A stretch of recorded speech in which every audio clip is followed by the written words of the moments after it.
जो chief editor हैं Sarfaraz channel के, मेरे बगल में तनवीर हैदर हैं जो इस्लामी हॉस्पिटल में गवर्निंग बॉडी में भी हैं और मुस्लिम इंस्टीट्यूट में भी ये जो जिम के वाइस प्रेसिडेंट है। देखिए, आज का प्रेस कॉन्फ्रेंस करने का मकसद ये है कि जिस तरह का ये माहौल पश्चिम बंगाल में बना हुआ है, आप देख रहे हैं कि खास करके भी कुर्बानी के मौके पे जो चारों तरफ से जो आप सोशल मीडिया से लेकर के या हर जगह से प्रिंट मीडिया और हर जगह से जो तरह तरह के जो सवालात उठ रहे हैं, क्या करना चाहिए क्या नहीं करना चाहिए, इस मौके पे काफी मतलब देख रहे हैं कि यहाँ पे जो है किसी के लोगों के अंदर डर सा समा हुआ है कि क्या करें क्या नहीं करें। तो मेरा एक मैसेज देने का मकसद ये है कि जितने भी बंगाल के अवाम है, मुसलमान अवाम जो कुर्बानी करते हैं, तो देखिए ऐसा है कि अभी जो हालात है, इस हालात में आप लोग किसी के बहकावे में मत आइए। कौन लीडर बोल रहा है, कौन क्या बोल रहा है, आपको ये नहीं देखना है। कौन क्या बोल रहा है, आपके मोहल्ले वाले क्या बोल रहे हैं, आपके दोस्त अहबाब क्या बोल रहे हैं। अभी जो हालात है, इस हालात में आप लोग गोरू का कुछ कुर्बानी खास करके गोरू और तो आप सब कर ही सकते हैं, गवर्नमेंट की तरफ से भी आपको इजाजत है, गोरू का है, आप गोरू का कुर्बानी बिल्कुल भी ना करें। गाय की कुर्बानी बिल्कुल भी आप नहीं करें। इसलिए कि देखिए, आपको आराम से कुर्बानी, हमारा त्योहार है, मजहबी त्योहार है, हमारे खुशी मनाने का त्योहार है। इस मौके पे आप खुशी मनाइएगा या दहशत में रहिएगा। आपको दहशत में नहीं रहना है, आपको गाय की कुर्बानी करनी ही नहीं है। और आपस में जो भी आपको बोले, आपके अगल बगल दोस्त यार, आपके कोई लीडर बोल रहे हैं, कोई मिनिस्टर बोले, कोई बोले, आपको गाय की कुर्बानी नहीं करना, ये समझ लेना है।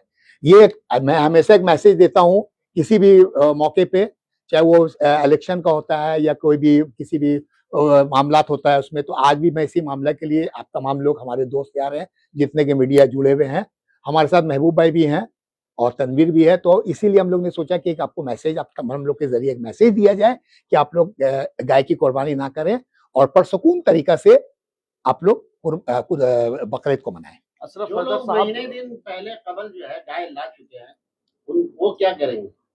देखिए, महीने दिन कुर्बानी के जो लाए हैं वो क्या करेंगे, अब इस पे सवाल आता है, महीने के दिन पहले कुर्बानी क्यों लाए भैया? आपको जब ये मालूम है कुर्बानी जब होता है, सबसे बड़ा बात है कलकत्ता में गाय पालना मना है, ये आज का नहीं, ये पुराना है। और अभी आप गाय 1 महीना 2 महीना 3 महीना पहले ले आइएगा, आपको मालूम है कि यहाँ पे इलेक्शन का माहौल था, तो आपको लाना ही नहीं चाहिए था, आपको वेट करना चाहिए था। अरे भैया, अभी तो ये तो आज 20 दिन हो गया, मतलब 1 महीना पहले भी कहा, और ज्यादा बात कर रहे हैं। हाँ, और देखिए जो लाए भी, और मेरे साथ बहुत सारा मैसेज ये भी है, बड़ा होशमंदी के साथ ये लोग काम कर रहे हैं और ये लोग जो गाय लिए हैं वो लोग जिससे उसको वापस कर दे रहे हैं। और मेरा भी यही है कि जो ला भी चुके हैं वो लोग अपना थोड़ा सा सब्र से काम लें और जिनसे लिए भैया को 19-20 10-20 कर करके उसको कर दीजिए। उनको भी सताया जा रहा है, उनको उठाया जा रहा है और गाय को रिकवर करके पुलिस स्टेशन लेके जाया जा रहा है, ये तो गलत है ना? नहीं, गलत देखिए, ये गलत का गवर्नमेंट का पॉलिसीज है, ठीक है ना, गवर्नमेंट कर रहा है। ये 1950 में ये गाय के बारे में बता दिया गया है, एक बहुत सारा सर्कुलर है, आपने पढ़ा होगा जी। गाय को पालकर दूध भी ना नहीं, ये कहाँ आपको बताया गया कि कोई जो ये है आपका क्या बोलते हैं खटाल है, वहाँ खटाल को बंद किया जा रहा है, ये बता दीजिए एक भी। शमसुलहज़ा रोड पे देखा गया कि बछड़ा को लेकर, कलकत्ता में है ही नहीं है ये चीज, कलकत्ता में गौ पालने का ये कानूनी नहीं है। कलकत्ता के मुख्तलिफ जगहों पे जहाँ जहाँ हाट और जहाँ जहाँ खटाल है, वहाँ के जितने भी गैर मुसलमान जो पशु व्यापारी है, वो लोग खुदकुशी करने पर आमादा है, खुद को गले पे रस्सी लगाकर लटक जाने को तैयार है। ये जो सरकार ने जो 1950 के कानून को सख्ती से लागू किया पश्चिम बंगाल में, इसमें मुसलमान नहीं, इसमें ज्यादातर गैर मुसलमान परेशान है, इसमें क्या कहेंगे आप? देखिए, इसमें करेंगे कि जो वहाँ पे गरीब आदमी है, जो गांव में जो कारोबार करता है, जो उससे दूध बेचते हैं और हम तमाम लोग उसको पीते हैं, ये सब कुछ करते हैं, तो मैं सरकार से ये गुजारिश करता हूँ, ये वेस्ट बंगाल में जो बीजेपी की सरकार आई है, मैं इससे गुजारिश करता हूँ कि जो भी वहाँ पे इस तरह का कारोबार करते हैं, ये तो हम लोग नहीं बोल सकते हैं, ये तो सरकार कर सकता है। हम लोग तो मामूली सा आदमी है, हम लोग इसमें कुछ बता भी नहीं सकते हैं। ये सरकार से हम इतना ही अपील कर सकते हैं कि भैया जो उनका नुकसान हो रहा है, उनको आप लोग उसका जो है, आप जो है उनको उसके बदले में जो भी है आप उनको उसका पूरा कर दीजिए, इससे वो लोग इस तरह का परेशानी नहीं हो, माली हालत उनका कमजोर है। बार-बार इस तरीके को गाय को लेकर जिस तरीके से जो टसल हो रही है, देखा जा रहा है, मॉब लिंचिंग हो रहा है, क्या लगता है कि गाय को राष्ट्रीय पशु घोषित कर देना चाहिए ताकि जो है झमेला जो ये खत्म हो जाए एक तरीके से? देखिए, बिल्कुल कर देना चाहिए, आपको इसलिए कर देना चाहिए कि देखिए गाय, मुसलमान ऐसा नहीं कि मुसलमान नहीं गाय खाएगा तो कुछ नहीं होगा, ऐसा कुछ नहीं है कि अगर हम लोग को गाय खाना है, एकदम गाय से हम लोग का जिंदगी गुजर रहा है, सब कुछ है। हिंदुस्तान में ज्यादातर का 95% में गाय होते ही नहीं है, तो क्या वहां के मुसलमान नहीं खाते हैं? आप डिक्लेयर कर दीजिए ना गाय को, हाँ नेशनल आप कर दीजिए, हो गया खत्म, मामले खत्म हो जाएगा। जो लोग नेशनल एनिमल का दर्जा का डिमांड कर रहे हैं उन्हें लोग आरएसएस से जोड़ रहे हैं कि ये लोग वही लोग नेशनल एनिमल का डिमांड कर रहे हैं जो लोग आरएसएस को सपोर्ट कर रहे हैं। नहीं, देखिए नेशनल एनिमल से जोड़ने से आरएसएस का कोई मतलब नहीं है। ये तो आज नहीं है कि बीजेपी का सरकार के आने की बात हुई है, ये बहुत दिनों से चल रहा था गाय का लेकर करके जी। ये चारों मतलब हर वक्त बहुत दिनों से चला रहा था, लेकिन ये बोलना है कि भैया कि अगर आपको गाय को नेशनल ये कर देने से, एनिमल का ये कर देने से वो आरएसएस के आदमी हो गया, तो मैं इससे सहमत नहीं हूँ। अशरफ साहब, एक सवाल ये भी है कि 5 स्टार होटल में जो है बीफ परोसा जाता है, तो क्या 14 साल के ऊपर रहता है क्या वो गाय? देखिए अभी जो हो रहा है ये दुनिया में सेकंड पोजीशन है, सेकंड लार्जेस्ट जी, वो एक्सपोर्ट हो रहा है, तो उसको क्या बंद होगा क्या? वो 14 साल के ऊपर हो रहा है। यही बहुत बड़ा सवाल। देखिए, जब आप वहां पे नेशनल एनिमल घोषित कर दीजिएगा, ठीक है, जब वहां पे ये हो जाएगा तो ये ऑटोमेटिकली ये जो है जहां भी स्लॉटर हाउस है जो एक्सपोर्ट हो रहा है ये सब बंद हो जाएगा। और ये आपको मैं बताना चाहता हूँ, और ये मैं आपको मतलब ऑफिशियली मैं बता रहा हूँ, ये चीज आप देखिएगा कि गाय की जो भी स्लॉटर हाउस है ये कोई मुसलमान का नहीं है, चाहे ये गुजरात में हो चाहे ये यूपी में हो। ये स्लॉटर हाउस ये तो देखिए, ये तो यही मैं बोलना चाह रहा हूँ कि ये मुसलमान को गुमराह किया जा रहा है, गाय से मुसलमान को गाय से जोड़ा जाता है, गाय मुसलमान है। ये अरे भैया ये क्या है? ये आप जो हिंदुस्तान से सबसे सेकंड लार्जेस्ट आप जो इंपोर्ट यहाँ से कर रहे हैं, एक्सपोर्ट जो कर रहे हैं तो गाय का कर रहे हैं, कौन कर रहे हैं? कोई मुसलमान इसमें नहीं है। साहब, मेरे एक सवाल आपसे ये है कि अभी जिस तरीके से बकरीद आने वाला है, जो कलकत्ता के मुसलमान है वो गाय में या बकरी में और भैंस में फंस के रह गए, और पाक सरगर्ज में कुछ दिन पहले जो वायलेंस हुआ था उसका लेकर अभी तक कोई आवाज नहीं उठा रहा है। जो लोग बेगुनाह जो जिसको अरेस्ट किया गया उसका लेकर कोई अभी तक सरकार की तरफ से कोई ऐसा स्टेप नहीं आया, तो इस पर आप क्या करिए बताइए। देखिए, सबसे पहले तो मैं नौजवान साथी हमारे ये छोटे भाई है उन लोगों से मैं ये गुजारिश करता हूँ कि जो पाक सर्कस का जो प्रोटेस्ट किया गया था, ये प्रोटेस्ट किसी भी जायज से इसको हम मतलब लीगली तौर पे जायज नहीं ठहरा सकते। नहीं, मेरे बोलने दीजिए, पहले बता रहे हैं, इस तरह का कोई भी होना नहीं चाहिए था। आपको उस सरकार से भिड़ने का कोई जरूरत नहीं है। अगर आपको प्रोटेस्ट करना है, प्रोटेस्ट आपका राइट है। अब हम लोग डेमोक्रेसी कंट्री में रहते हैं, हमारा पूरा राइट है प्रोटेस्ट करने का, लेकिन प्रोटेस्ट का एक तरीका होता है कि आपको थाना में जाकर के आपको देना होता है, परमिशन लेना पड़ता है कि आज हम 7 क्रॉसिंग में या खीदीपुर में या जगदीशन में हम लोग प्रोटेस्ट कर रहे हैं, तो हम लोग इस तरह का लेकिन ये जो प्रोटेस्ट हुआ, ये प्रोटेस्ट एकदम गलत तरीके से कि इसको देखिए, ये प्रोटेस्ट से कोई फायदा भी नहीं हुआ है। आज गरीब बच्चे जो पकड़ाए वो प्रोटेस्ट का हिस्सा भी नहीं थे। कोई स्कूटी में जा रहे हैं, कोई खड़ा होकर के देख रहे हैं, तो उसको क्या किया है कि पुलिस ने बाद में वो सीसीटीवी कैमरे से देख करके उनको अरेस्ट किया गया है। तो मेरा बोलने का मतलब इस तरह का प्रोटेस्ट गिदम में आप लोग हिस्सा मत बनिए, कभी आप इस तरह का मत जाइए। प्रोटेस्ट अगर आपका इदारा या कोई आपका सोशल की तरफ से अगर इसको ऑर्गेनाइज किया जाता है उसमें आप लोग जाइए और परमन तरीका से प्रोटेस्ट आप कर ही सकते पड़ेगा। लेकिन इसे और रहा बात जहां तक ये पहले 39 लोग अरेस्ट हुए, उसके बाद 4 लोग हुए, उसके बाद कई लोग हुए, तो मैं ये बड़ा ताज्जुब सा ये मामला है। मेरे पास कई लोगों का फोन आया था, हमसे महबूबा से भी हमने उस दिन बात की कि भाई ऐसा बात है। इन्होंने भी कहा किसी ने भी, मुझे तो जाती तौर पे पता है, किसी ने भी, कोई लीडर ने भी इस मामले में इन्वॉल्व नहीं किया और उनको उसके इस हाल पे छोड़ दिया गया। हमारे कुछ साथी यहाँ पे है, महबूब है, हमारे कुछ साथी यहाँ पे भी है, और उन लोगों ने कहा, आपने भी कहा कि ऐसा है क्या, तो मैंने अभी आ रहे हैं अल्हम्दुलिल्लाह आप लोगों को सबसे पहले ये खुशखबरी दे दे कि 36 लड़का का जो अरेस्ट हुआ था ये लोग का बेल हो चुका है, और साजिद एंड टीम जो इसको कर रहे थे, इसको एडवोकेट साजिद साहब ने, जो एडवोकेट साजिद साहब का जो टीम था, पूरा जो लीगल टीम ये कर रहा था, ये आप लोग को ही बोलने की वजह का मैंने अपॉइंटमेंट किया था।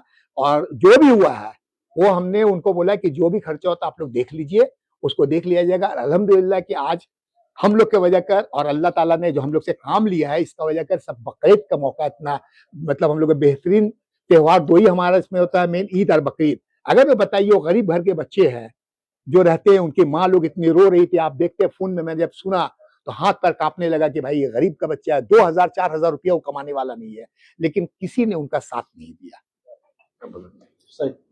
अशरफ बोलिए, साहब, आपके जवाब। अशरफ साहब, सवाल ये उठता है कि कुर्बानी को लेकर के बड़े बड़े लीडर अब मुसलमान ही उलझ कर रह गए हैं, मगर जो लोग जेल के पीछे गए और 5 दिन जिनको पीसी रहा, जो जेल का स्टडी में भी रहा और 5 दिन वो सलाखों के पीछे रहे, कोई बिरयानी खा रहे थे, अब उनका फ्यूचर जो है वो तो जेल, एक तरह से माइंड उनका जो है वो तो जेल की तरफ ही चला गया।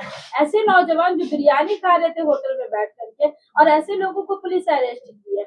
आप लोग को नहीं लगता है कि इसको लेकर के मजबूती से कोई कदम उठाना चाहिए ऐसे बेगुनाह लोगों को जिस तरह से सेंट्रल फोर्स जो है वो खींच कर दावत हिंद से निकाली और दीगर रेस्टोरेंट से निकालकर आज 5 दिन वो जेल में रहे हैं। मैंने भी बहुत सारा फुटेज देखा है कि किस तरह से आर्मी सॉरी सीआरपीएफ के जवान ने दावत हिंद जो बता रहे उसका मैनेजर को बाज़ाब्ता गेट में लात मार करके, कैशियर को तोड़ करके निकाला गया, ये किया गया।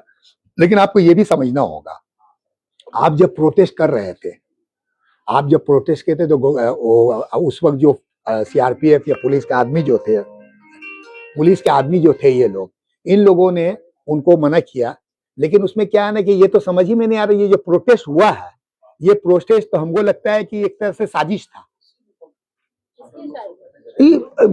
माहौल को खराब करने की। ये बताइए ना कि आप कोई नाम नहीं, प्रोटेस्ट अगर आप भी देखिए, कोई भी चीज प्रोग्राम हम लोग करते हैं किसी भी तरह से, तो कोई एक नाम तो होता है कि भैया किसका तरफ से कॉल किया जा रहा है, कौन करने वाला है। ये किसकी साजिश आपको लग रही है, क्या लग रहा है इसमें देखिए जो दंगा फसाद कराने चाहते हैं। आपका इशारा किसकी तरफ है? मेरा इशारा किसी के तरफ में दंगा फसाद दंगाई तो बहुत सारे लोग। सर्कस में डीसी ऑफिस है, इतना फोर्स उतरी हुई है, फिर भी इस तरह का साना पेश कैसे आ गया? देखिए ये तो कहां पर देखिए ये नौजवान लड़के थे कुछ, ठीक है ना, कुछ नौजवान लड़के थे। नौजवान जो लड़के 16 साल, 17 साल, 18 साल, उसके अंदर एक दिमाग नहीं होता है, वो लोग बस जोश में होते हैं।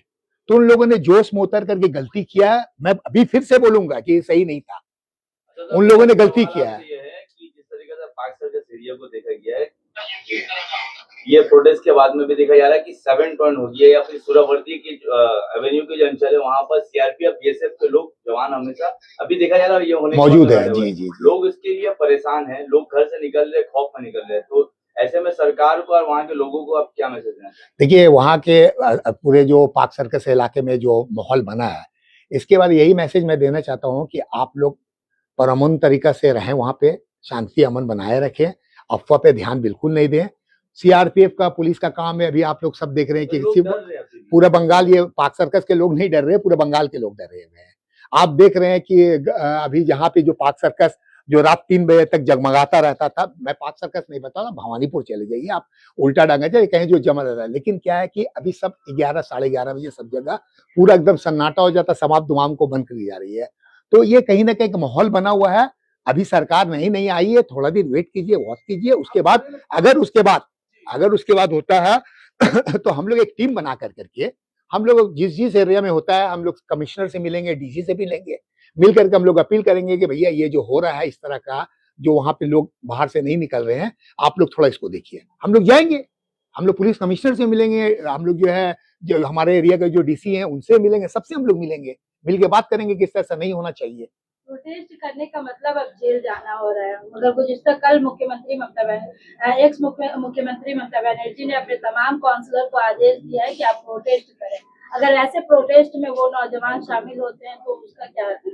देखिए ये तो मैं पार्टी का मामले में कुछ बोलना नहीं चाहता हूँ, ठीक है ना। ये तृणमूल का, ममता बनर्जी एक्स सीएम ने जो कॉल किया है, ये तृणमूल का कॉल है। ये इस कॉल से पाक सर्कस का और इसका दोनों का एकदम मुख्तलिफ है। अब वो पार्टी का जब भी हो, करने का आदेश दिया गया है कि अपने काउंसलर को आदेश दिया गया। हाँ, वो तृणमूल का अपना आदेश है। आदेश में तो बहुत सारे ऐसे लोग भी शामिल हो जाते हैं ना प्रोटेस्ट में, जो गवर्नमेंट से या फिर पार्टी से नहीं जुड़े होते हैं, मगर फिर भी नौजवान जो झंडा लेकर के आगे बढ़ते हैं और फिर उन्हें जेल नहीं, जो प्रोटेस्ट कर रहे हैं उनसे यही अपील कर सकते हैं हम लोग एज ए सोशल एक्टिविटीज कि आप लोग प्रोटेस्ट तो आपका राइट है, आप प्रोटेस्ट करें, आराम से करें, सरकार से आपका डिमांड है उसको कीजिए, लेकिन अमन और सुकून के साथ होना चाहिए।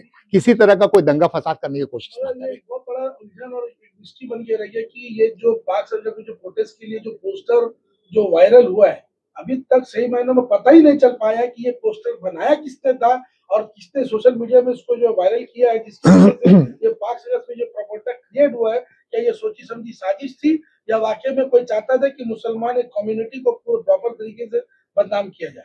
देखिए, हमने तो आपको पहले ही बताया, इससे पहले भी ये सवाल आ चुका था, हमने ये बात बताया कि ये जो हुआ है, पहले आप समझिए कि हम जो पोस्टर की बात कर रहे हैं। हाँ, वही बता रहे, ये गवर्नमेंट का काम है, गवर्नमेंट इसको, गवर्नमेंट पर बहुत सारा डिपार्टमेंट है, वो डिपार्टमेंट से गवर्नमेंट, ये तो हम नहीं बोल सकते हैं, गवर्नमेंट का जो डिपार्टमेंट उसके तहकीकात करे, अगर कोई गलत किया तो उसके खिलाफ सख्त से सख्त उसकी कार्रवाई की जाए। बनी है, इसकी जो कई फैसले हैं वो कहीं ना कहीं मुसलमानों के अगेंस्ट में रहे हैं। इसमें हालिया जो फैसला है वो नमाज को लेकर, रोड साइड नमाज और बकरीद को लेकर, दोनों ही मामलों में नाफजा मस्जिद के इमाम साहब ने अपनी राय रखी है। कई लोग उनकी खुलकर मुखालफत कर रहे हैं। माजी में आप भी उनके खिलाफ जो है बयान दे चुके हैं, अब उनको हटाने की भी बातें हो रही है। देखिए, मैं एक चीज बताना चाहता हूँ, इससे पहले भी हम लोगों ने जब प्रोटेस्ट किया था, तो उस वक्त आज जो इमाम साहब ये जो बोल रहे हैं कि मैं तृणमूल का आदमी नहीं हूँ, मैंने कांग्रेस नहीं किया, मैंने सीपीएम नहीं किया, और जो सीपीएम और कांग्रेस और तृणमूल थे, ये मुसलमान को लॉलीपॉप दिखा देते थे, और लॉलीपॉप और गाय की खिला करके इनको खुश रखते थे और कुछ काम नहीं किया। तो मेरा मौलाना शफीक साहब से मैं काफी रेस्पेक्ट के साथ उनसे ये सवाल कर रहा हूँ कि आप तो एक आलिम हैं, आप आलिम हैं, आप ये हैं, आप एक बात बताइए, आज जो ये बात कर रहे हैं, 15 साल तक आप इमाम रहे, आपने इमामत की, आज रास्ता को पूरा बंद कर करके वहां पे आप खुद जो है एनआरसी का टाइम में जो अफ्तार पार्टी कराते थे, तो क्या उस वक्त आप इमाम नहीं थे? उस वक्त आपकी आवाज कहाँ चली गई थी? उस वक्त आप कहाँ थे? और देखिए, इमाम का काम होता है इमामत करने के लिए, और लेकिन जैसे मैंने कई वीडियो मैंने देखा, मैंने सरपरस्त के जरिए भी देखा, बहुत जगह भी देखा कि किस तरह से मस्जिद में जो है पॉलिटिकल इसका अड्डा बनाया ही जा रहा है। तो मस्जिद इबादत का घर होता है मेरे भाई, आप इबादत कीजिए। आप जो है, देखिए एक बात बता रहे हैं, आप एक टाइम ऐसा था जो आप पूरा तृणमूल का, मतलब वो आपका मियोर से लेकर के जितने सब आपके खासम खास रहते थे, हर वक्त रहते थे, और आज अगर चला गया, अरे ऐसा जमीर, कुछ तो जमीर में इजाज़त जिंदा रखो। आपको तो ऐसा रहनुमा होना चाहिए, ऐसा आपका किरदार होना चाहिए, एक बड़ी मस्जिद का इमाम का किरदार ऐसा होना चाहिए कि एक अब्बा आपके आवाज में लब्बैक करते हुए पूरा कलकत्ता के अवाम आपके साथ आना चाहिए। लेकिन ये जो आप थोड़ा दिन में चेंज हो जाते हैं, थोड़ा दिन में आप जो है, वहां पे आपने देखा कि किस तरह से हर प्रोग्राम में ममता बनर्जी के लिए दुआ करते हैं, हाथ उठा करके, अभिषेक के लिए दुआ करते हैं, सबके लिए दुआ करते हैं। आप पॉलिटिक्स का बात खुल के बोलिए ना, हम पॉलिटिक्स का, ठीक है, पॉलिटिक्स का कोई खराब बात नहीं है। अगर हम पॉलिटिक्स करते हैं, हम सब कुछ हम खुल के बोलेंगे भाई हम पॉलिटिक्स करते हैं। अरे आपका तो, आपके पीछे इतने हजारों लाखों लोग नमाज पढ़ते हैं, आपको सही बात बोलना चाहिए। मुसलमानों को हमेशा से इस बात का दर्द रहा है कि उनकी रहनुमाई करने वाला कोई नहीं, लेकिन जब कारी शफीक जैसे लोग सामने आते हैं तो फिर मुसलमानों को ये दर्द होता है कि वो सियासत करें। इसको कैसे देखें? देखिए, मुसलमान का रहनुमा होना, ठीक है ना, रहनुमा बिल्कुल होना चाहिए। अरे मुसलमान का रहनुमा होना चाहिए, एक पार्टी का यस मैन नहीं होना चाहिए। आप इमेज ऐसा बनाइए कि आपने भी, मैंने कहा कि ऐसा होना चाहिए कि एक आवाज में आपका पूरा शहर का मुसलमान आपके पीछे आ जाए। लेकिन अब एक पार्टी का पिट्ठू बन के अगर आप रहिएगा, उसको दिन रात उसी का मतलब जो बोलते हैं ना कि हर वक्त उसी को एकदम जो बोलता है वो यस, आप गलत भी बोल रहे हैं आप यस, सही बोल रहे हैं आप यस, तो ये रहनुमा नहीं हुआ। आप जैसा बता रहे कि कारी फजलुर शफीक साहब के बारे में, तो ये हम नहीं, ये आप लोग सब जानते हैं, हमसे बेहतर। देखिए, हम तो कभी जाते हैं, आप लोग हर प्रोग्राम में रहते हैं, आप लोग जो है सब मीडिया से जुड़े लोग हैं, आपको अच्छा तरीके से ये पता है कि उनका किरदार क्या रहा है पार्टी का लेकर करके। कल होकर के मलाई खाते, और आज जो है आप बोलते हैं कि नहीं वो तृणमूल ने लॉलीपॉप पूरा बनाया। कल होकर करके आप पूरा तृणमूल का हर स्टेज क्यों शेयर करते थे? आप क्यों शेयर करते थे? हमारा बोलने का मतलब है कि हमारा जो रहनुमा होना चाहिए। अब जो हमारे बीच में साजिद साहब भी पूरे टीम लेकर के आ गए हैं, मैं साजिद साहब को बोलता हूँ, काफी मेहनत किया इन्होंने। आइए बैठिए साजिद भाई, काफी मेहनत किया इन्होंने, बैठिए। अच्छा नहीं, बैठिए, आइए, अच्छा बैठिए तनु जी। तो एक मिनट, तो मैं यही बता रहा था कि इस तरह का रहनुमा, आपने जो सवाल किया, तो रहनुमा ऐसा होना चाहिए जो पॉलिटिकल ना हो, वो अगर आप लोग चाह रहे हैं कि अपना रहनुमा होना चाहिए तो अपना रहनुमा ऐसा होना चाहिए जो हमारे कौम के बारे में बात करे, किसी पॉलिटिकल पार्टी के बारे में बात नहीं करे। अभी साजिद साहब हमारे साथ और उनके पूरे लीगल टीम आ गए हैं। मैं सबसे पहले इनको बहुत बड़ा इनको बुलाने का मकसद ये कि मैं इनको बहुत मुबारकबाद देता हूँ कि इन्होंने जो मेहनत किया है, ये मैं जानता हूँ, मैं रोज इनसे बात कर रहा था, रोज इनसे बात हो रहा था, काफी इन्होंने मेहनत किया। जिस दिन हुआ है, जिस दिन ये वाकया हुआ है, हमको काफी लोग ने फोन किया, मैंने साथ साथ साजिद भाई से हमारी बात हुई, साजिद भाई को बोला कि साजिद भाई ऐसा, साजिद भाई बेचारा बोले कि अशरफ भाई सबको भेज दीजिए, और काफी लोग इनके ऑफिस में भीड़ हो गया था।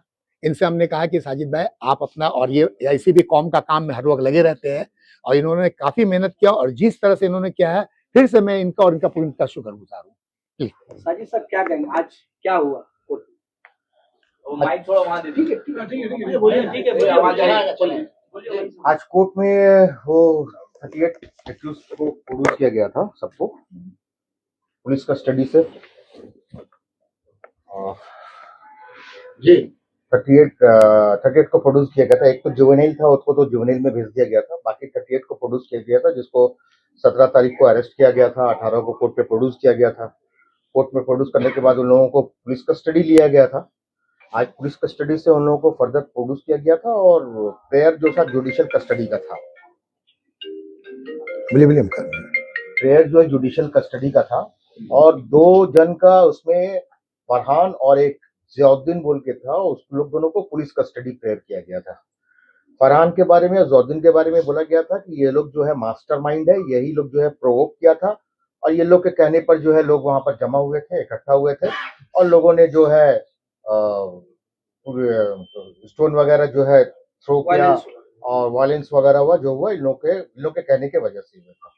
तो बाकी कोर्ट में प्रोड्यूस करने के बाद मजिस्ट्रेट ने काफी सवाल जवाब हुआ।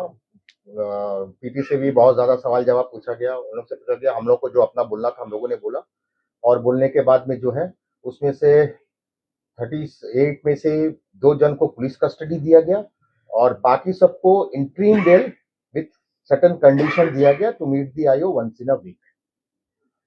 पुलिस अभी तक ये पता नहीं लगा सकी है कि वो पोस्टर जिसकी वजह से ये पूरा बवाल हुआ कौन वायरल किया है, तो मास्टरमाइंड कैसे पकड़ गई है? यस, मैंने रिमांड में देखा था कि पुलिस ने बताया था कि कुछ लोग जो है, उस एक मैसेज आया था व्हाट्सएप पे और इस पे कि आप लोग संडे के दिन में यहाँ पर जमा होंगे, लेकिन इसमें बताया गया कि ये लोग जो किया गया था अभी तक इसका आइडेंटिफाई नहीं हुआ है कि कौन लोग थे, लेकिन जिसके बारे में बताया जा रहा है कि मास्टरमाइंड है, वो शायद एक पोस्ट किया था, उसमें वो लिखा हुआ था कि यहाँ पर भीड़ जमा होने वाली है, आप लोग वहां पर प्लीज मत जाइएगा। तो उस बेसिस पे शायद उसको अरेस्ट किया गया था। और क्या पूछे थे जी, कि कैसे पुलिस ये पता लगा रही है कि ये मास्टरमाइंड है? हाँ, वही, जबकि वो तो कौन वायरल कर रहा है तो पता ही नहीं चला। अभी तक पता नहीं चला है कि वो जो पोस्ट हुआ था वो अननोन पर्सन, उसने पुलिस कंप्लेन में भी और पुलिस रिमांड में भी ये चीज लिखा हुआ है, एक अननोन पर्सन था जो वो उस दिन प्रेजेंट नहीं था, और उसके कहने पर जो है वो एक पोस्ट के कहने पर जो सब लोग वहां पर जमा हुए थे। ये भी लिखा हुआ था कंप्लेन लेटर के अंदर में कि जो लोग प्रोटेस्ट कर रहे थे, पीसफुली प्रोटेस्ट कर रहे थे, एक ऑल ऑफ सडन एक दूसरा ग्रुप कहीं से आता है, उसको वाली स्लोगन पास करता है, और स्लोगन पास करने के बाद में जो है पुलिस के साथ झड़प होता है, लाठीचार्ज होता है, वो लोग स्टोन वगैरह जो भी करता है, वो चीज क्लियरली मेंशन था। लेकिन अभी तक जो मेन जो पोस्ट किया, मैंने बोला भी था इससे पहले भी, मैंने कोर्ट में बोला कि अभी तक जो मेन लड़का जो मेन पोस्ट किया था, उसमें ये भी बताया था कि एक महमूद बोल के आदमी का नाम आया है कि वो टीएमसी के आदमी है, और वो शायद वहां पर जो है वो सबको बुलाए थे, ये चीज भी आया, लेकिन वो उस दिन प्रेजेंट नहीं थे, उनका भी नाम आया है। तो मैंने कोर्ट को बोला कि अगर टीएमसी के लोग होते तो टीएमसी का झंडा होता वहां पर, तो कॉमन लोग है सब जाके जमा हो गए, तो इनोसेंट लोग थे जो आ गए थे, किसी के कहने पर कुछ भी करने पर आ गए थे। लेकिन मेन पर्सन जो अभी तक पोस्ट किया है वो चीज, वो बंदा का अभी तक पिक्चर क्लियर नहीं हुआ है। अच्छा साजिद साहब, हम लोगों ने देखा है कि पुलिस आफ्टर स्टोन पेडलिंग उसके बाद इलाके में घूम घूम के यहाँ तक रेस्टोरेंट के अंदर से कई सारे लोगों को ले जाना, और वो लोग अपना है जो खाने का बिल भी प्रोवाइड कर रहे हैं कि मैं खाना खा रहा था, उसके बावजूद पुलिस ने जो सबको घसीट कर गाड़ी पे भरना, एक बंदा वहां पे चाय लेने के लिए आया, उसको भी उठा करके है जो पुलिस ने गाड़ी में, हम लोगों ने ये वीडियो अपने शूट भी किया और ये वीडियो काफी वायरल भी है। तो ऐसा नहीं लगता कि पुलिस ने जबरदस्ती कई सारे लोगों को विक्टिम बना दिया इस पूरे मामले में? हाँ, बहुत सारे लोगों को पुलिस ने अरेस्ट किया है, जो मेरे पास जो आप बता रहे हैं, आपके पास में वीडियो भी है, जी, जो मुझे खबर मिली, जो लड़के लोग अरेस्ट हुए वो लोगों ने खुद बताया पुलिस जो जेल कस्टडी में थे वो लोग ने बताया कि हम लोग वहां पर थे भी नहीं, जहाँ पर प्रोटेस्ट हो रहा था वहां पर थे भी नहीं। कुछ लोग अरसलान में खाना खाने के लिए आए हुए थे, कुछ जो है वो दावत हिंद में खाना खाने के लिए आए हुए थे, कुछ रास्ते से क्रॉस कर रहे थे, कुछ जो है इधर उधर थे। जिसको मिला उस वक्त ऑल ऑफ सडन क्या हुआ ना कि जो पत्थर मारने वाले वो तो भाग के निकल गए। अब जो नजर आ गया सामने में वो इन्वॉल्व हो या ना हो उसको भी लेके चले। इसका साहिल मतलब साहब- पुलिस जो है कहीं ना कहीं ये जानबूझकर इन तमाम लोगों को, जो लोग बेगुनाह है, ये केस में तो उनके करियर में दाग लग जाएगा ना। इससे पुलिस को तो ऐसा नहीं करना चाहिए। अभी पुलिस ने ये हरकत किया है, it is the matter of the investigation चल रहा है। अब उसका इन्वॉल्वमेंट कितना है नहीं है, कहने का मतलब है कि पुलिस का कहने का है कि इन लोगों का सबका फोटो है, ये लोग सब किए हैं।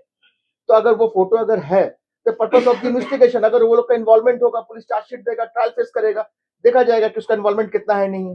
साहिल साहब, पुलिस महकमा को सबसे पहले तो पता था कि इस तरह से भीड़ जमा होने वाली है, जी भीड़ जमा होने वाली है पार्क हाँ। सर्कस में हाँ। 7 पॉइंट में। हाँ। तो क्यों नहीं रोका गया? भीड़ होने से क्यों नहीं रोका गया? वहां पे डीसी ऑफिस है, लापरवाही यहाँ पे क्यों बरती गई?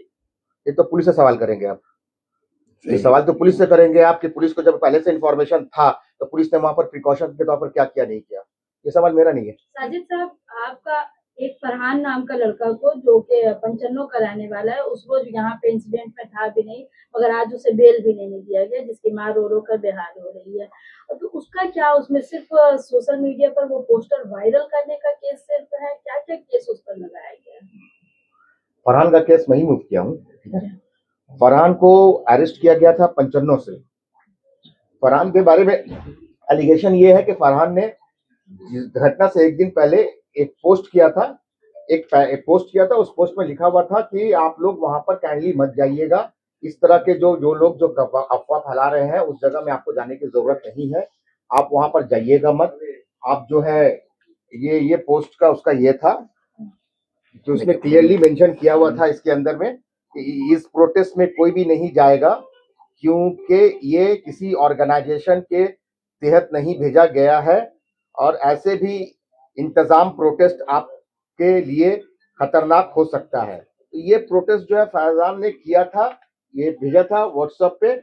अब इस बेसिस पे उन लोगों को साथ गलतफहमी हो गई है, क्या हुआ है, इस बेसिस पे उसको उसके घर से अरेस्ट किया गया। वो लड़का वहां पे स्पॉट में भी नहीं था, जस्ट ये वजह था जिसके वजह से उसको मेरा क्वेश्चन बिल का ये कागज है है। कि जब इन्होंने पोस्ट किया है तो उसमें ऑलरेडी मना किया गया है, मना किया है कि मोब जो है वहाँ पे भीड़ इकट्ठा ना हो। तो ऐसे हालात में फिर 30 तारीख का डेट क्यों दे दिया गया है? क्यों उसको बेल नहीं मिला? उसको पुलिस कस्टडी मांगा गया। फर्दर पुलिस देख रहा है कि उसका इन्वेस्टिगेशन कर रहा है कि उसमें और उसका और कुछ इन्वॉल्वमेंट है कि नहीं है, या और कुछ निकल सकता है कि नहीं निकल सकता है। उसका इन्वेस्टिगेशन अभी तक कंप्लीट नहीं हुआ है, इसलिए उसको पुलिस कस्टडी मांगा गया है। अशरफ साहब से मेरा एक सवाल है, अभी इस घटना के अगले दिन जब सीएम शुभेंदु अधिकारी जब आए पाक सर्कस में, उनका कहना था कि ये पाक सर्कस में ये पहला और आखिरी वाकया है, अगर होगा तो मुझसे बुरा होम मिनिस्टर कोई नहीं होगा। किस तरह देखते हैं उनके इस बयान? देखिए, जिस तरह से पाक सर्कस में जो घटना घटा है, हम ये तो पहले ही आप लोगों को बता चुके कि इस तरह का नहीं होना चाहिए था। कोई भी किसी तरह का जो भी वहां पे आंदोलन होता है या किस भी होता है वो एक परमिशन के तहत होता है। रहा बात चीफ मिनिस्टर, आपने जो सवाल किया कि शुभेंदु अधिकारी उस दिन आए, ये बोले आखिरी है, इनका बोलने का ये जो मकसद है मैं देख रहा हूँ, मैं दूसरा नेगेटिव पॉइंट ऑफ व्यू से नहीं देख रहा हूँ। मैं एज ए चीफ मिनिस्टर को देख रहा हूँ कि उनका बोलने का मतलब है कि इस तरह का जो दंगा फसाद है इस एरिया में और होना नहीं चाहिए और होने नहीं देंगे। मेरा नजरिया और यही है। जैसा कि उस भीड़ का कोई पुलिस से कुछ इजाजत नहीं था, फिर भी 1:30 बजे से लेकर 2:30 बजे तक वहां पर पुलिस ने वहां पर वर्बली रहने दिया और तकरीबन 3 बजे या 2:50-55 में पत्थर का वाकया पेश है। क्या पुलिस वेट कर रही थी देखिए, जब भीड़ आपे से बाहर हो, कुछ लोग जो है इस तरह का कांड करें? देखिए ये बात ना हम बोल सकते हैं ना आप बोल सकते हैं, ये पुलिस का काम है इन्वेस्टिगेशन करना। वो नतीजा पे उनका, देखिए बहुत सारे डिपार्टमेंट इसी के लिए बनाया गया है, वो इसको तहकीकात करेगी, जड़ तक जाएगी कि क्या हुआ है। देखिए हम लोग का मकसद यही था आज का प्रेस कॉन्फ्रेंस करने का। हम लोग किसी पॉलिटिकल पार्टी या किसी के बारे में हम लोग को बात नहीं करना, ना किसी के बारे में। हम लोग का यही 2 मैसेज देना था। एक मैसेज देना था, हमारे बात साजिद भाई से भी बहुत देर तक, साजिद भाई हम लोग बचपन के दोस्त भी हैं और माशाल्लाह भी काफी अच्छा लोग मेहनत भी किया है। मेरा मकसद ये 2 ही मकसद है कि जो गाय कुर्बानी के बारे में जो अफवाह फैलाया जा रहा है, बहुत जगह आ रहा है कि ये करो वो करो, कोई बोलता है कि मैं देख लूंगा, मेरा बोलने का मतलब है कि आपको हालात को देखते हुए किसी भी आदमी, अगर आपका सगा भाई भी बोल रहा है, आप बच्चे काफी यंग लड़के लोग, जिस तरह से यंग लड़के लोग ने वाकया हो गया। आज एक चीज देखिए, जो अभी साजिद भाई बता रहे थे कि बहुत सारा लड़का है जो फोटो में उसको उठाया गया, अरेस्ट किया गया। आज बकरीद का इतना त्योहार है, सब गरीब के बच्चे हैं। तो इसी तरह से कुर्बानी में भी अगर किसी को बहकावा में ऐसा कर लेता है तो वो बहुत बड़ा उसके लिए परेशानी आ सकता है। तो आप लोग इस पे बिल्कुल ध्यान नहीं दें। कौन फलाना एमएलए बोल रहा है, फलाना मिनिस्टर बोल रहा है। आप 5 करोड़ में मूव कर रहे थे, कुल कितने लोगों को अरेस्ट किया गया और क्या क्या चार्जेस लगाए? पुलिस ने मेन क्या क्या चार्जेस लगाए जिसकी वजह से आज तक उन लोगों को बेल नहीं मिल पाया है, जरा बताएं। बेल तो 2 जन को नहीं हुआ है, 2 फरहान और जौद्दीन को बेल नहीं हुआ है, बाकी सभी लोगों को बेल हो गया है। किस बेस पे नहीं हुआ? किस बेस पे नहीं हुआ?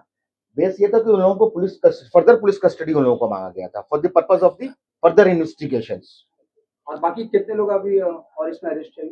हाँ, टोटल 24 तारीख को भी तो कुछ लोगों का डेट कल है, कुछ का परसों है। कितने लोग हैं?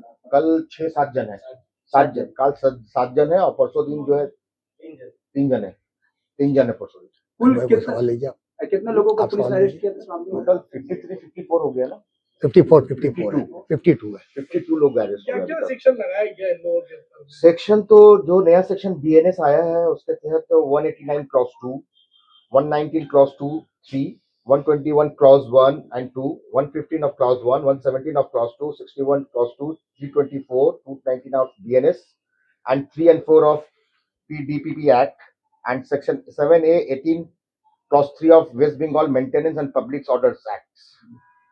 ये सब जो सेक्शन लगाया गया है, आपको नहीं लगता कि पुलिस ने कुछ ज्यादा ही सख्ती बरती है और अपना शायद कोई पर्सनल एजेंडा हो सकता है क्या इस तरह से लोगों को ऊपर में सेक्शन लगाना, क्योंकि सबका बैकग्राउंड कोई नौकरी करने वाला था, कोई बिजनेस करने वाले थे, ये लोग तो प्रोफेशनल क्रिमिनल तो नहीं थे, तो इस तरह का सेक्शन लगाने का क्या मतलब? जब कोई ऑफेंस होता है ना तो ऑफेंस के तहत ही सेक्शन आता है, और पुलिस जो सेक्शन दी है उसने अपने आप को देख के किया कि क्या क्या हुआ क्या क्या नहीं हुआ, उस बेसिस पे उसने सेक्शन दिया। ये तो मैटर ऑफ इन्वेस्टिगेशन है, जब पुलिस चार्जशीट देगी उसमें और से सेक्शन रहेंगे या नहीं रहेंगे देखने को है। असर साहब, बड़ा अहम सवाल है। लगातार जो देखा जा रहा है, सरकार बनने के बाद से बहुत तरह के अनाउंसमेंट हुए गवर्नमेंट की जानिब से, जैसे कि लाउड स्पीकर को लेकर अनाउंसमेंट हुआ, इसमें तमाम रिलीजियस प्लेस के बारे में बताया गया था, लेकिन जो है मुसलमान तबकों में गया कि सिर्फ मुसलमान के लिए किया जा रहा है। नमाज, सड़कों पर नमाज को लेकर के जो है उसमें बताया गया किसी भी तरीके का रिलीजियस प्रैक्टिस जो है सड़कों पर नहीं होगा, तमाम लोगों के लिए किया गया। मुसलमान यूथ है और मुसलमान में और भी तमाम जो लोग हैं, ये हर तरह से जो उत्तेजित हो जा रहे हैं और अपने तरफ जो है चीजों को मिस कैलकुलेट कर रहे हैं, मिस इन्फॉर्मेशन के तहत जो है सड़कों पर आ रहे हैं, जिसका ये जो पाकिस्तान वाला देख सकती है जो मामला भी हुआ है, उन तमाम लोगों से क्या कहेंगे इन सब चीजों को लेकर के जो विदाउट वेरिफिकेशन? देखिए इसके बारे में तो बहुत ज्यादा ये इल्म नहीं है, जैसा आपने सर मैंने सुना। मैं यही बोलना चाहता हूँ कि हुकूमत का जो भी है, अगर किसी के लिए नुकसानदेह नहीं तो सबको उसको बराबर का पालन करना चाहिए। और एक मैसेज में सबसे जरिए आप लोग बिल्कुल नहीं होना चाहिए। और एक चीज मैं मैसेज देना चाह रहा हूँ साहब, एक मैसेज में देना चाह रहा हूँ कि जितने भी अवाम हैं यहाँ के, खास करके जो मुसलमान नौजवान है, ये हम लोग, ये आप लोग को सोचना होगा कि जब आप मुसीबत में आते हैं तो आपके साथ कोई खड़ा नहीं रहता है, आपके परिवार वाले खड़े रहते हैं। आज एक बात बताइए, जो खर्चा ये सब हो रहा है, इतने सारे यही सब यूथ लड़का को लेकर के पॉलिटिकल पार्टी ने अपना फायदा उठाया। इलेक्शन के मौके पे इनको अपना वर्कर बनाते थे, ये जुलूस पे भीड़ लगाते थे, किसी भी पार्टी का मैं पार्टी का नाम लेना नहीं चाह रहा हूँ। तो ये इस तरह का मैं ये देखिए, ये हम लोग ये सब बात नहीं करने जा रहे हैं कि वहां पे क्या हो रहा है, वहां पे क्या हो रहा है, नमाज नहीं हो जा रहा, ये सब गवर्नमेंट का काम है और जो अपोजिशन पार्टी है ये लोग अपना लिए करेगा। हम लोग सिर्फ ये मैसेज सिर्फ देना चाह रहे हैं कि भैया ये सब मत करो, अगर ऑर्गेनाइज वे में होता उसको करो। आज जो इतना बच्चे गरीब लड़के, जिस दिन वाकया हुआ है, हमने बोला है साजिद भाई से कि भाई रो करके, आपको बताया साजिद भाई कि रो करके उनके घर वाले की औरतें 2000 रुपये उनके पास नहीं है, आज कोई खड़ा नहीं है उनके साथ। तो यही मैं नौजवान लोग से अपील करता हूँ कि कोई तुम्हारे साथ खड़ा नहीं रहेगा, तो आपको लड़ाई तो लड़ना पड़ेगा। अगर आपके खिलाफ कुछ होता है, बहुत सारे यूथ मुसलमानों में वो कहते हैं कि आप हमको डरा रहे हैं। बिल्कुल यहाँ डराने का क्या बात हो रहा है? अरे क्यों डरने का बात? आप लीगल तौर पे लड़ाई लड़िए ना, आपको देखिए बताइए, जो आज जो हुआ है, आज जो साहिब में कुछ बोलने बोली बताइए, इलीगल तौर पे लड़ाई मैं है। सीधा एक ही बात कहूंगा कि कानून के अपने हाथ में मत लीजिए। बिल्कुल सिंपल, कानून बना हुआ है, आप अगर आपको कुछ भी करना है, कुछ में लॉ आपके लिए है, आप लॉ के थ्रू कीजिए। लॉ को, कानून को हाथ में लेकर ऐसा कुछ मत कीजिए जिससे आप खुद अपने आप को मुसीबत में पड़ जाए। मेरा एक ही रिक्वेस्ट है सब से कि भाई आप कानून को हाथ में, कानून बना हुआ है, कानून आपके फेवर में भी है, आपके अगेंस्ट में भी है, जो कुछ भी है, लेकिन कानून के खिलाफ मत जाइए। कानून में जो लिखा है उसको फॉलो कीजिए, जो सर्कुलर है गवर्नमेंट का उसको फॉलो कीजिए। ऐसा कुछ मत कीजिए जिससे जो आप मुसीबत में पड़ जाए। देखिए, एक मैं बता रहा हूँ, दो चीज देखिए। एक बात हो रही है, आपको कानूनी लड़ाई भी लड़ना है, आपको रास्ते में भी लड़ाई लड़ना है, लेकिन रास्ता का लड़ाई का मतलब ये नहीं होता है कि आप जो ईटा पत्थर और ये करके ये सब, ये नहीं, ये लड़ाई। आज आपने बहुत तरह का आजादी हम लोग है, तो हम लोग अगर यही चीज होता तो खून खराबा करके आजादी ले सकते हैं। हम लोगों ने प्रोटेस्ट का जरिया, हर चीज का जरिया, अगर हमको हमारा कुछ लगता है, हमारे कौम को या किसी को लगता है कि आपके साथ गलत हो रहा है, इनजस्टिस हो रहा है, आप रास्ते में ये तरीका से जाइए, उसके बाद आप कोर्ट का सहारा लीजिए। ये थोड़ी अब आप बताइए, अब जोश में अगर हम ये पैगाम दे दे, जैसा आप बोले कि डर गया है, तो हम क्या उसको पैगाम दे दे कि तुम आग जला दो, भड़का दो, बाद में तुम्हारा कोई पूछने वाला हो? इसके खिलाफ, बिल्कुल खिलाफ हूं मैं। ऐसे लोगों के खिलाफ होना चाहिए। Last question as a lawyer, off कर दीजिए। मुआशरे के जो नौजवान होते हैं वो काफी ज्यादा उत्साहित होते हैं। एज ए लॉयर, अगर वीडियो कर फेक ले, किसी वीडियो भी कर तरह ले। का अगर कोई लोग अगर सर्कुलेट करते हैं किसी भी चीज को, उनके लिए कौन कौन से धारा के तहत एक्शन लिया जा सकते हैं, लीगल एक्शन, और ऐसे नौजवानों के लिए कुछ मैसेज जो लीगल वाइज में भी वो लोग अलर्ट रहे। मैं जितने भी नौजवान हैं सबको एक ही मैसेज दूंगा, ये जो फॉल्स मैसेजेस आ रहे हैं या कुछ भी आ रहा है, इस पर ध्यान नहीं दें आप लोग। ये जो कुछ भी हो रहा है, आप इस पर से भीड़ जमा ना करें। जो लॉ में है उस लॉ को फॉलो करें। ऐसा कुछ हरकत मत करें जिसके वजह से आपको साजिद मुसीबत पड़ साहब, जाए। एक सवाल और है, कभी चूंकि हालात बदल चुके हैं बंगाल के, सोशल मीडिया का जमाना, अगर कोई शख्स या कोई इंसान कोई गलत चीज को अगर शेयर करता है तो वो किस हद तक मुसीबत में पड़ सकता है? उसके अगेंस्ट में एक्शन होगा, साइबर क्राइम का मामला होगा उसके अगेंस्ट। आपको अगेंस्ट अगर आप कुछ गलत चीज, फेक न्यूज को कोई फेक न्यूज शेयर अगर आप करता है, फैला रहे हैं, फेक न्यूज अगर कुछ कर रहे हैं, उसके अगेंस्ट में जो एक्शन होगा, पुलिस उसके अगेंस्ट में एक्शन लेगी। अच्छा, अब हम लोग यहाँ पे मीटिंग को खत्म कर रहे हैं, इसलिए कि साजिद भाई को फिर कोर्ट जाना है, वो सबको बेल करवाना, सबको इसे लॉकअप से निकलवाना है, तो हम लोग इसको खत्म कर रहे हैं। हमेशा से बंगाल में बकरीद की 2 छुट्टी होती थी, आज से बंगाल सरकार ने एक ही छुट्टी करने का ऐलान किया। इस बारे में बात करेंगे, अभी थोड़ा जाना है।